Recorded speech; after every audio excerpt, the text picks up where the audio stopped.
અકોટા રામપુરા વુડાના આવાસમાં વીજ મીટરમાં લઘુ પરિપથના કારણે આગ, રહેવાસીઓમાં ફફડાટ, અગ્નિશમન અને વીજ કંપનીની ટુકડીઓ ઘટના સ્થળે, સદનસીબે કોઈ જાનહાનિ નહીં। વડોદરા શહેરના અકોટા વિસ્તારમાં આવેલા રામપુરા વુડાના આવાસમાં વીજ પરિપથમાં લઘુ પરિપથ થવાને કારણે આગ લાગવાની ઘટના બનતા રહેવાસીઓમાં ભયનું વાતાવરણ ફેલાયું હતું।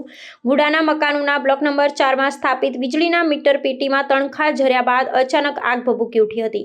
આ ઘટનાને પગલે સમગ્ર બ્લોકનો વીજ પુરવઠો ખોરવાઈ ગયો હતો, જેને કારણે ઘેરો અંધારપટ છવાઈ જતા લોકો ગભરાઈ ઉઠ્યા હતા। આ ઘટનાની જાણ થતાં જ અગ્નિશમન દળના જવાનો તાત્કાલિક અસરથી સ્થળ પર પહોંચી ગયા હતા। તેમની સાથે ગુજરાત ઉર્જા વિકાસ નિગમ લિમિટેડના કર્મચારીઓની ટુકડી પણ બનાવ સ્થળે આવી પહોંચી હતી।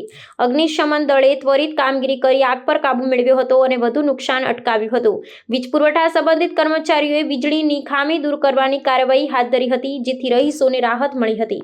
સદનસીબે આ બનાવમાં કોઈ જાનહાનિ નોંધાઈ ન હતી, પરંતુ વીજ મીટરમાં આગ લાગવાને કારણે મોટી દુર્ઘટના થવાનો ભય સેવાઈ રહ્યો હતો। આ ઘટનાએ આવાસોમાં આવેલા વીજળીના માળખાના નિયમિત નિરીક્ષણ અને જાળવણીની આવશ્યકતા તરફ ધ્યાન દોર્યું છે।